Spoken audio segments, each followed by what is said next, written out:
Le programme que je vous propose de faire par rapport à la stratégie, ça va se présenter en plusieurs éléments. C'est-à-dire que on va aborder des sujets qui sont de l'ordre lié à l'organisation, le management et également tout ce qui est des notions que vous pouvez avoir de notions d'entreprise. Je ne connais pas exactement quel est votre parcours en économie et quelle est l'étendue. Par rapport aux consignes que j'ai pu recevoir, c'est la stratégie, les précisions de notions d'organisation. Et toutes ces notions d'organisation, de stratégie, toutes ces notions sont liées au management. Ce que je voulais vous faire comprendre, c'est que au départ, dans tout ça, initialement, on parle de management et d'organisation. Donc, je vois qu'il y a eu des BEP compta. Il doit y avoir des personnes qui doivent aussi potentiellement préparer un DCG et d'autres cursus. Donc, voilà, je comprends. Donc, ce que je vais essayer de faire par rapport à ce que je peux lire,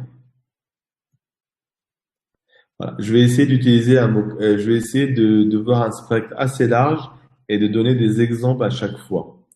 Je ne, on va, pour ceux qui sont pour une préparation du bac et d'autres diplômes bac+2, je pense que le support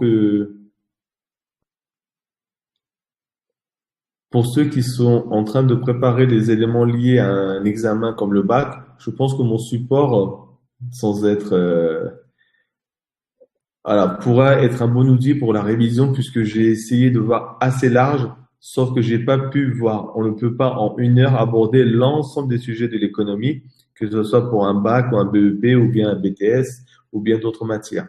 C'est 1 heure, c'est très light. Je vois que j'ai des profils qui sont assez larges, des DCG, des bacs, des bac+2, bac+3. Je vous remercie pour votre franchise, c'est très bien.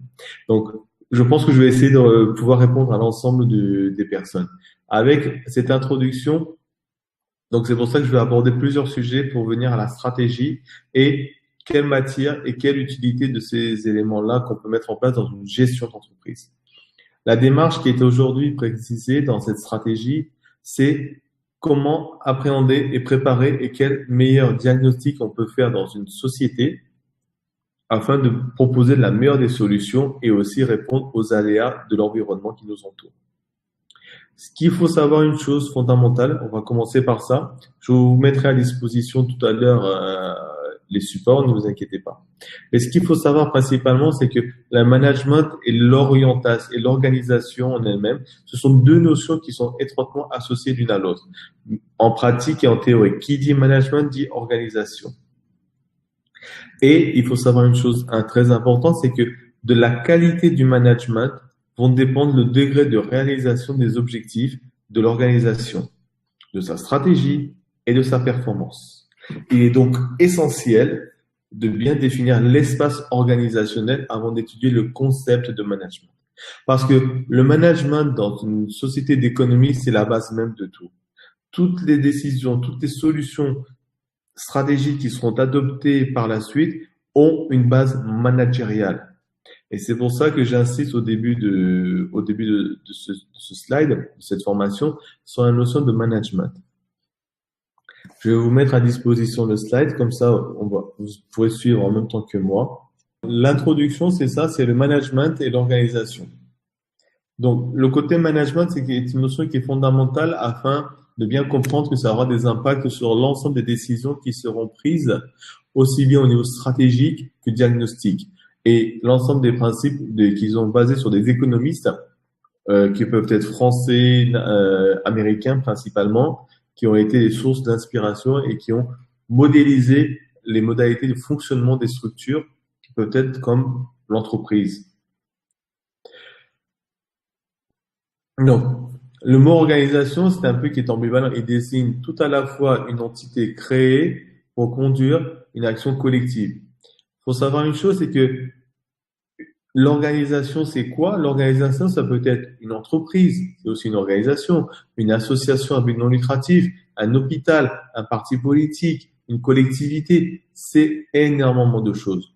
C'est la façon selon laquelle cette entité est agencée. notamment la définition et la répartition des tâches entre les différents acteurs qui participent à l'action collective. Donc, la première chose fondamentale lorsqu'on aborde ceci, c'est de bien comprendre c'est quoi une organisation et en quoi est-ce une organisation. Une organisation, c'est comme une fourmilière. Ce sont des personnes qui sont organisées, qui sont ensemble et pour atteindre un objectif. La notion d'objectif, elle est fondamentale dans l'économie. Pourquoi est-ce qu'on se met ensemble pour atteindre des objectifs? Il y a un intérêt commun de chacun. Donc, les définitions et les mots d'organisation sont nombreuses. Elles peuvent varier en fonction de la théorie, de l'historique. On ne va pas rester sur ce domaine-là. L'accent qui est fondamental, ce sont les relations entre les hommes et les conditions physiques et administratives du travail de l'homme. L'homme avec un grand H. Après, l'accent est mis aussi sur les relations de l'homme au travail entre eux. Comment les hommes travaillent les uns avec les autres. Après, nous avons aussi certaines plus récentes socio-économiques qui ont des travail entre l'organisation et le milieu extérieur. Au départ, c'était l'homme tout seul. Ensuite est venu l'homme avec les autres hommes. Et de l'autre côté, l'homme et ses organisations avec les autres. Ce cours, pour ceux qui préparent une maîtrise de compta, etc., sera fondamental pour l'aspect économique. Parce qu'il y a un module économie et gestion qui va vous intéresser. Et ça va vous permettre aussi d'avoir l'ensemble des éléments de base pour pouvoir aborder cela de manière beaucoup plus autonome et avoir une certaine capacité de réflexion et comprendre les questions économiques qui nous entourent.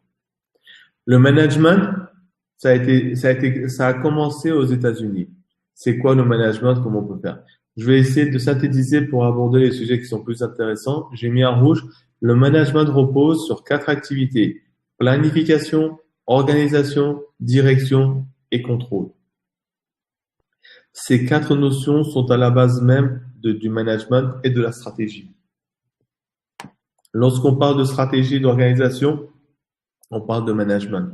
Le management, c'est un vieux mot français qui veut dire diriger, administrer, gérer, mener, conduire. Et to manage, ça vient de l'anglais aussi, qui veut dire s'y prendre, se tirer d'affaire, s'en tirer, s'arranger. Ça a une définition qui peut être aussi un peu à l'extrême. Manager, ça veut dire aussi manipuler l'autre. Parce que lorsqu'on manage une entreprise, on manage des directions, on manage une équipe, on fait du management vis-à-vis de tout le monde. C'est pour ça que je voulais commencer ce cursus, ce cours, cette introduction, pour expliquer c'est quoi le management. Parce que là, on est en train de préparer un programme sur la stratégie, les notions d'organisation. Mais pour comprendre l'organisation, il est fondamental de comprendre c'est quoi exactement la notion de management. Ensuite, maintenant qu'on sait que le management, c'est manipuler, diriger, préparer l'ensemble des éléments dans le but d'atteindre un objectif, on va manager quoi, qui, comment. C'est pour ça que d'abord, on va parler d'une notion d'entreprise. Qu'est-ce qu'une entreprise? C'est quoi? Donc, en économie, l'entreprise est traditionnellement définie comme étant une organisation économique de forme juridique déterminée, réunissant des moyens humains, matériels, immatériels et financiers, afin de produire des biens ou des services destinés à être vendus sur un marché. Pour réaliser un profit, c'est comme l'article 1832 du Code civil, c'est 2 personnes qui mettent en commun leurs biens dans le but de générer des bénéfices ou bien de faire des économies. Donc, une entreprise, on crée une entreprise dans le but de réaliser un profit. C'est fondamental cela. Il existe cependant certaines complexités même dans l'entreprise. C'est une entité autonome qui modifie son environnement. Suivant la taille de l'entreprise aura des impacts sur son environnement et l'environnement aura des impacts sur son entreprise en elle-même. On peut parler d'exemples qui peuvent être comme, par exemple, les normes environnementales. Une entreprise qui pollue, pour arrêter de polluer, elle va changer. Elle peut aussi avoir des effets sur son entourage. Une organisation sociale, c'est au niveau de son fonctionnement interne de l'entreprise. Ensuite, nous avons un système qui peut être complexe car qui est ouvert. L'entreprise doit donc être vue comme une organisation complexe, créée et animée par des hommes, ouverte sur son environnement et qui est en interaction perpétuelle avec lui. Donc, ce que je voudrais exactement insister sur le fait, c'est que une entreprise, c'est quelque chose de fondamental et qui est assez complexe à étudier. C'est pas quelque chose de très simple. Et il faut aborder l'ensemble des notions. Et la notion d'organisation, qui fait partie du programme que vous devez suivre à l'École française de comptabilité, elle peut présenter différentes formes. Les ONG sont également une forme d'organisation.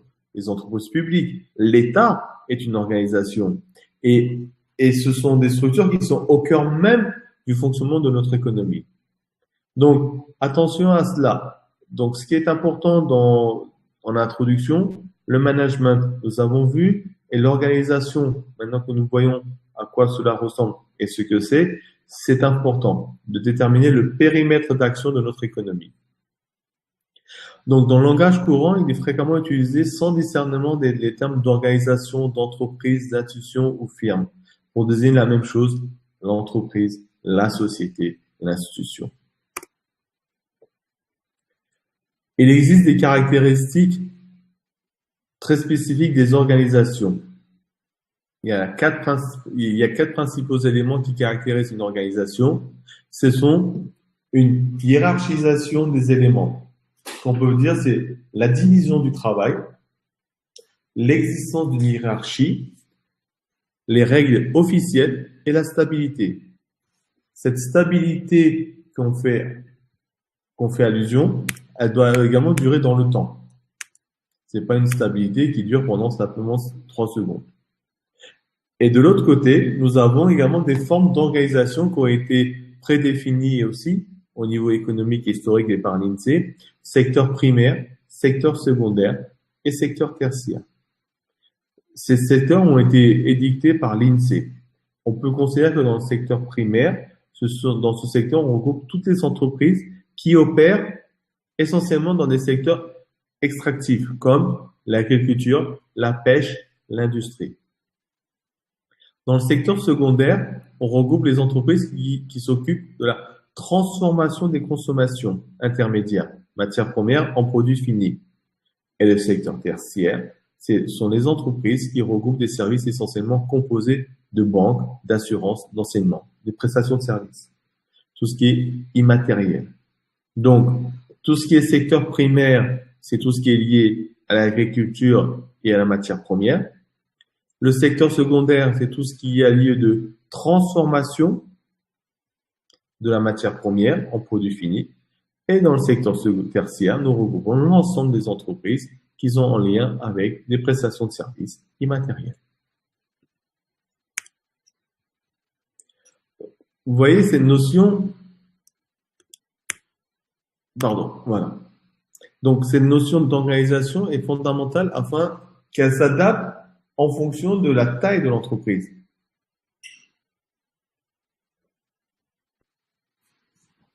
La notion de la taille de l'entreprise qui peut être des divisions des tâches, hiérarchie, règles et procédures. Parce que toute forme de structure qui se crée a obligatoirement besoin de structure et de hiérarchie afin de pouvoir s'organiser, afin qu'il n'y ait pas d'anarchie. Parce que la pire des choses dans une structure d'organisation, dans une structure entrepreneuriale, c'est qu'il y ait une anarchie. Il est vrai que certains peuvent parler de secteur quaternaire, c'est-à-dire un quatrième secteur qui aurait été créé suite à une évolution de l'organisation. Parce que n'oubliez pas que l'économie est une matière qui est vivante. C'est une science qui est vivante et c'est une science qui s'adapte à son environnement, comme une entreprise. C'est-à-dire qu'avant, il y avait les matières premières, secteur primaire. Si on fait bien l'analogie au niveau historique, on peut considérer que le secteur primaire, c'était tout ce qui était exploitation de la terre, l'agriculture, les matières premières.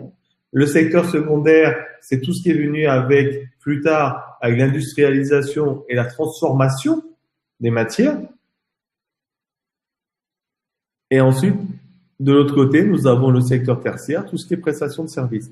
Le secteur de l'industrie, lorsqu'il y a une transformation d'une matière première en produit fini, ça rentre dans le secteur secondaire.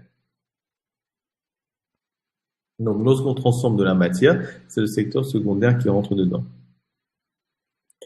Et aujourd'hui, on est arrivé à une nouvelle technologie, à une nouvelle économie, à une nouvelle organisation qui est d'ordre informatique, des données, du data, et le quaternaire, c'est bien ça.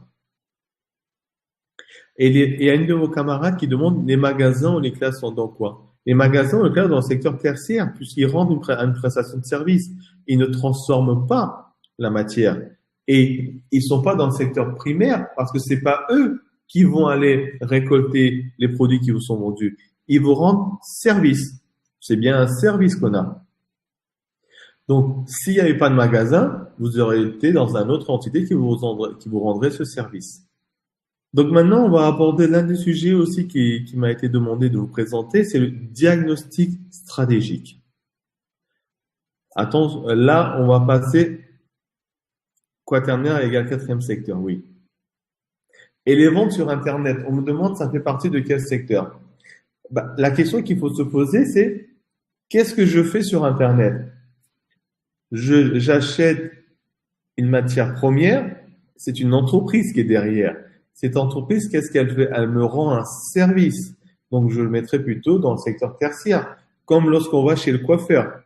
Le coiffeur, elle me rend un service. Il n'y a pas de produit fini. Comme par exemple le professeur. Exactement, comme dit l'un de vos camarades, c'est bien, c'est comme un magasin. Sauf que le magasin, il est virtuel. Il n'est pas là. N'oubliez pas, les entreprises de construction peuvent être mises dans la partie secondaire. Exactement, comme disait votre camarade. Parce que de ce côté-là, ils prennent du béton, du sable, ils transforment ça en maison, en produit fini.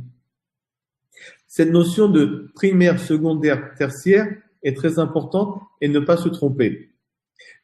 Et je voudrais insister sur la vente sur Internet, ce qui est important à noter. La vente sur Internet, c'est un magasin qui n'est pas physiquement devant vous, mais qui a un intermédiaire, c'est une forme de communication qui est là. Est-ce qu'une société peut appartenir à plusieurs secteurs? Rien n'interdit qu'elle appartienne à plusieurs secteurs, puisque vous avez maintenant certaines sociétés qui peuvent avoir plusieurs activités. Un, de traiter la matière première en eux-mêmes, la transformer, la vendre et vous vendre du SAV derrière, service après-vente. Donc, on peut aller jusqu'au bout du raisonnement. Mais après, pour déterminer dans quel secteur on met une entreprise, ce qu'il faut savoir, c'est quelle est la partie qui est la plus prépondérante. Puisque vous êtes d'accord avec moi qu'on ne peut pas être dans tous les secteurs. Sachez une chose, c'est que au niveau de l'INSEE, on aime bien mettre les choses dans des cases, les entreprises, les activités. Et mettre une même entreprise dans plusieurs cases, ça ne rentre pas dans les domaines. Dans le quaternaire, on peut mettre tout ce qui est relatif au data, l'utilisation du data et ces données-là. Est-ce que c'est une prestation de service ou pas? Ça dépend. Sachant que ça, c'est intéressant et les économistes, je suis pas un économiste, ne m'en voulez pas, je me permettrai pas, on est en train de voir émerger de nouvelles données par rapport à ça pour savoir qu'est-ce qu'on peut faire de cela. Le traitement de données, c'est ça. Ça dépend, c'est pour qui et pourquoi. C'est un nouveau mode d'organisation, le traitement de données. Le data en soi, c'est une nouvelle économie qui va être créée par rapport à ça.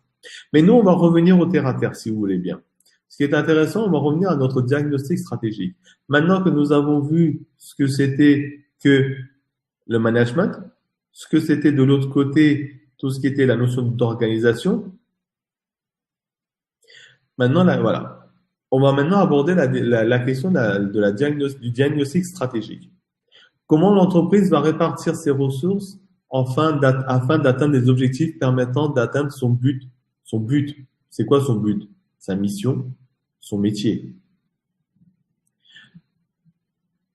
La mission, c'est la vocation de l'entreprise, sa raison d'être. Pourquoi elle est là? C'est pour poursuivre son environnement. Le but, c'est l'intention générale de l'entreprise. Le but, parfois, n'est pas véritablement atteint, mais il y a une certaine cohérence par rapport à ça. De l'autre côté, on peut dire aussi les métiers, son savoir-faire, ses compétences.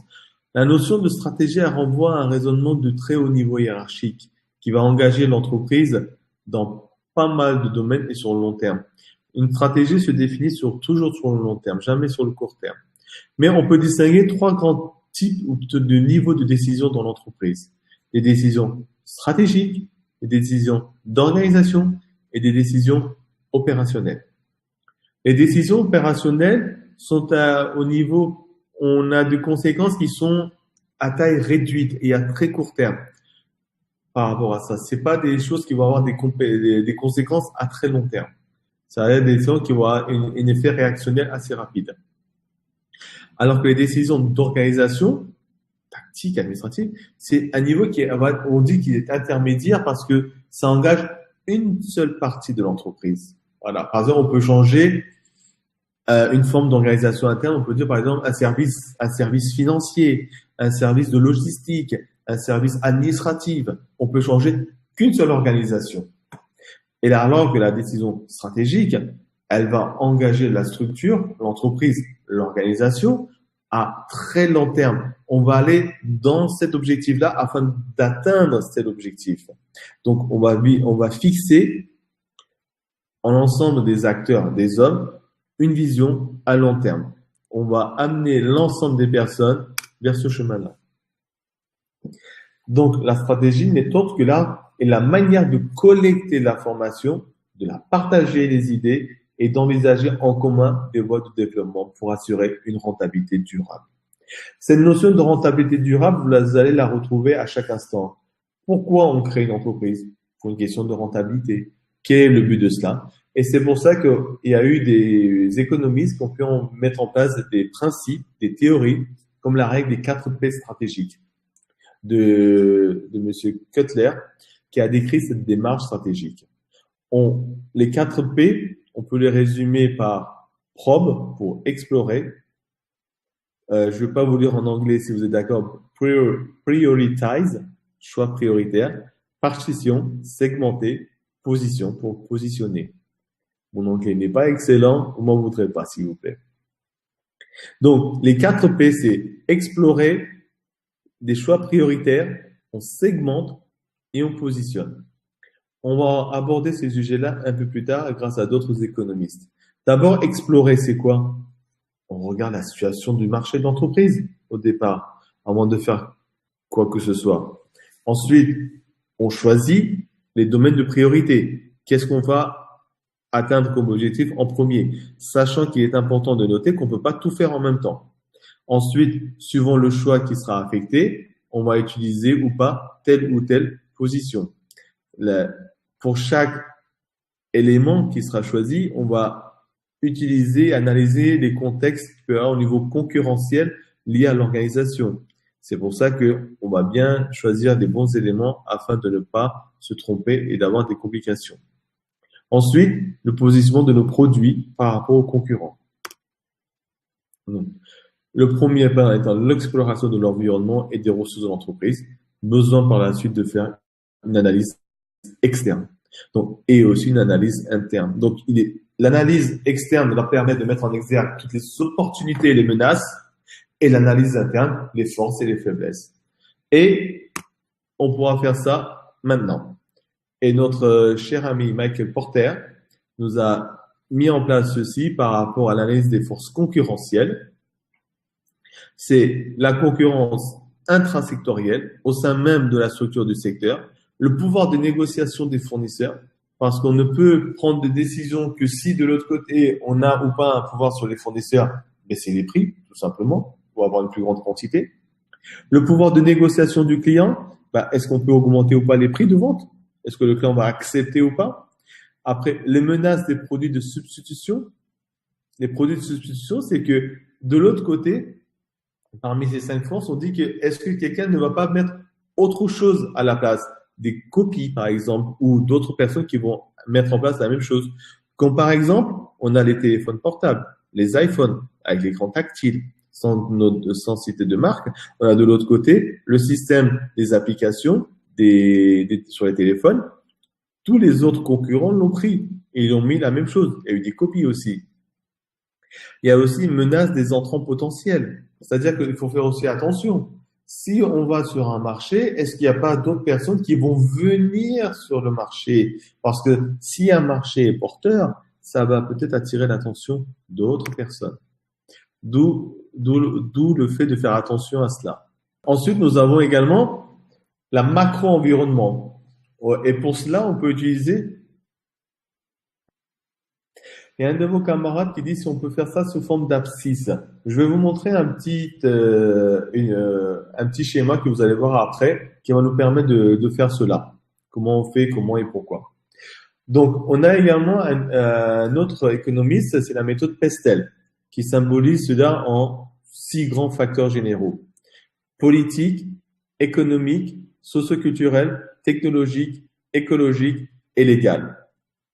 Donc, il se base sur les opportunités et les menaces de l'environnement dans lequel l'objet étudié évolue. En fonction des règles écologiques, est-ce que j'utilise ou pas des produits biodégradables ou pas? En fonction des contraintes législatives, est-ce que je peux faire ça ou pas? En fonction des problématiques technologiques, est-ce que la technologie est assez avancée pour que je puisse présenter ça à tel moment? Sachant que, prenons l'exemple de l'écran pliable, pour les téléphones, il n'est pas encore apparu. Il n'a pas encore été mis sur le marché. Est-ce qu'il aurait dû être mis il y a 10 ans sur le marché ou pas? Il faut aussi attendre le bon moment. Socioculturel, est-ce que les hommes sont prêts à accepter cette technologie, ces nouveaux produits? Et d'un point de vue économique, c'est le coût. Est-ce que les coûts sont assez gérables d'un point de vue gestion interne? Et le point mort sera-t-il atteint à un instant T ou pas? Après, politique. Qui dit politique, dit le choix. Où est-ce que nous en sommes? Ce qu'on peut faire.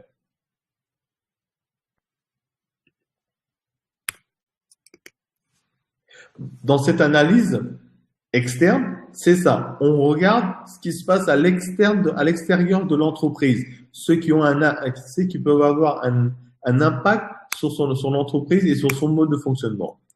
Ensuite, on va faire une analyse plus interne. Toujours dans la diagnostic stratégique, cela va permettre de mettre en exergue toutes les forces et faiblesses de l'entreprise. Et les forces et faiblesses de l'entreprise, ça va avoir un impact sur la décision qui va être prise ensuite. Donc, cela, c'est un autre économiste qui a pu utiliser le travail de Penrose, qui a permis de distinguer 2 grands types de ressources. Les DAS, on va les faire aussi tout à l'heure. Il y a un de vos camarades qui dit, et avec les DAS, est-ce qu'on peut faire? Oui, on pourra faire avec les DAS aussi. Donc, de l'autre côté, le but est de savoir sur quoi l'entreprise peut s'appuyer pour se développer. Sur des hommes, sur des technologies, sur des brevets, sur quoi? Donc, l'analyse de ressources de Penrose a permis de distinguer 2 types, les ressources tangibles et intangibles. Le but est d'identifier les ressources qui sont stratégiques pour l'entreprise. Parmi les ressources tangibles, nous avons les ressources physiques, les équipements, le matériel qui est là physiquement, les ressources financières. Est-ce qu'il y a de la trésorerie? Est-ce qu'il y a une capacité d'autofinancement? Est-ce que les bidas, est-ce qu'il est bon ou pas? Les ressources humaines, ça c'est physique, ça, on le sent. Est-ce que les êtres humains, est-ce qu'on a les bonnes compétences intellectuelles afin de pouvoir atteindre ces objectifs-là? Les ressources qui sont intangibles, les ressources humaines, c'est-à-dire les hommes, la matière, c'est eux qui sont à la base même de cela. Les ressources technologiques, il faut que la technologie soit bien avancée pour pouvoir répondre à certains éléments et proposer des produits. Et les ressources immatérielles, qui peuvent être comme les brevets, tout ce qui est intellectuel aussi.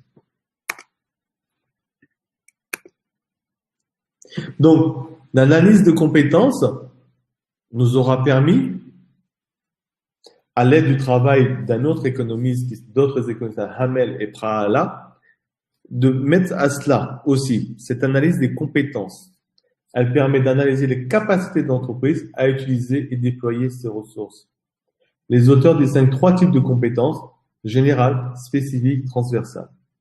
C'est pour ça que je vous ai dit en introduction, c'est que ce cours vous permettra de balayer de point de vue transversal l'économie et la gestion de l'économie et la stratégie qui peut être liée. Au niveau des compétences générales, c'est la capacité à gérer le processus de finalisation d'organisation. Au niveau des compétences spécifiques, ça va être la capacité à gérer les différentes fonctions et métiers d'entreprise. Au niveau de la compétence transversale, ça sera la capacité à gérer les processus internes et externes au sein de l'entreprise. Donc, c'est pour ça que je voulais vous parler de cela. Donc, après avoir vu les aspects analyse externe et interne, les forces, les faiblesses, les opportunités et les menaces, maintenant, il faut passer sur un autre stade qui est le diagnostic. Le but du diagnostic stratégique, là. Donc, le fait de faire un diagnostic, c'est bien, mais encore faut-il pouvoir en déduire un avantage concurrentiel ou un facteur clé de succès. Le fait d'avoir fait un état des lieux de l'ensemble de ces éléments permettra par la suite de choisir le bon et la bonne stratégie.